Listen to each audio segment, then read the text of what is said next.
कभी आपने international website पे पेमेंट किया हो या फॉरेन ट्रैवल के दौरान क्रेडिट कार्ड स्वाइप किया हो और बाद में स्टेटमेंट देख के लगा हो मैंने इतना खर्चा तो किया ही नहीं। अगर आपके साथ भी कभी ऐसा हुआ है तो इसके पीछे एक कॉमन रीजन होता है जिसे क्रेडिट कार्ड फॉरेक्स मार्कअप कहते हैं। आज हम सिंपल भाषा में समझेंगे फॉरेक्स मार्कअप होता क्या है और कितना चार्ज लगता है। इसके अलावा एक और बात कि ये अक्सर अननोटिस रह जाता है, तो जानेंगे कि ये अननोटिस क्यों रह जाता है।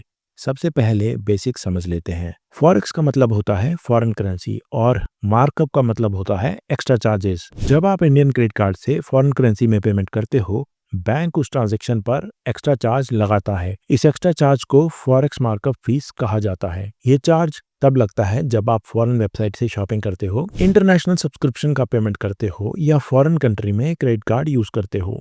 इंडिया में ज्यादातर क्रेडिट कार्ड पर फॉरेक्स मार्कअप 2% से 3.5% के बीच होता है। इसके ऊपर एक चीज और लगती है और वो होता है जीएसटी टैक्स। मतलब सिर्फ मार्कअप ही नहीं, मार्कअप पे भी टैक्स लगता है। प्रॉब्लम ये होती है कि ये चार्ज अलग से क्लियरली मेंशन नहीं होता, बस फाइनल अमाउंट थोड़ा सा ज्यादा होता है। अब एक सिंपल एग्जांपल से समझते हैं। मान लो आपने फॉरेन वेबसाइट पर $100 का पेमेंट किया। डॉलर का रेट मान लेते हैं 90 रुपए पर डॉलर चल रहा है। नॉर्मल कैलकुलेशन के हिसाब से अमाउंट होना चाहिए लगभग 9,000 रुपए, लेकिन जब क्रेडिट कार्ड स्टेटमेंट आती है तो अमाउंट होती है 9350 रुपए या फिर 9200 के आसपास। ज्यादातर लोग यहीं कंफ्यूज हो जाते हैं और सोचते हैं कि शायद एक्सचेंज रेट बढ़ गया होगा, लेकिन एक्चुअल रीजन होता है फॉरेक्स मार्कअप और उस पर लगता है जीएसटी। अब सवाल ये उठता है कि पेमेंट के टाइम ये चार्ज क्लियरली दिखाई क्यों नहीं देता। जब आप चेकआउट करते हो सिर्फ रुपीज में कन्वर्टेड अमाउंट स्क्रीन पर दिखाया जाता है, ना कोई प्रॉपर चार्ज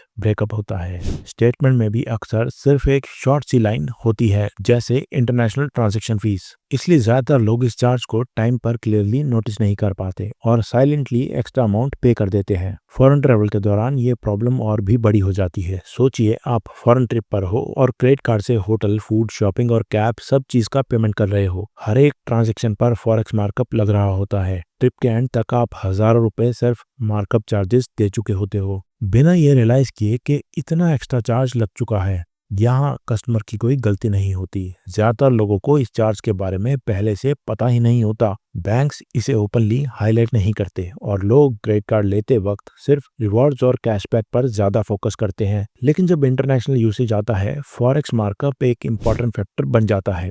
अच्छी बात यह है कि सब credit card high forex markup charge नहीं करते। कुछ कार्ड्स लो फॉरेक्स मार्कअप ऑफर करते हैं और कुछ कार्ड्स जीरो फॉरेक्स मार्कअप के साथ भी आते हैं। अगर आप फ्रीक्वेंट इंटरनेशनल पेमेंट करते हो, फ्रीलांसिंग के लिए फॉरेन क्लाइंट्स के साथ काम करते हो या फॉरेन ट्रेवल ज्यादा करते हो, तो सही क्रेडिट कार्ड चूज करना काफी बड़ा डिफरेंस क्रिएट करता है। अब शॉर्ट में रीकैप कर लेते हैं। Forex markup foreign currency transaction पर लगाए जाने वाला एक्स्ट्रा चार्ज होता है। इंडिया में ये यूजुअली 2% से 3.5% के बीच होता है। चेकआउट के टाइम ये क्लियरली शो नहीं होता और फ्रीक्वेंट इंटरनेशनल यूसेज में ये काफी महंगा पड़ सकता है। क्रेडिट कार्ड खुद प्रॉब्लम नहीं होता। प्रॉब्लम तब होती है जब चार्जेस समझ में आए बिना कार्ड का यूसेज किया जाता है। अगर आपको फॉरेक्स मार्कअप का कॉन्सेप्ट क्लियरली समझ आ गया है तो फ्यूचर में आप अननेसेसरी एक्स्ट्रा चार्जेस से आसानी से बच सकते हो।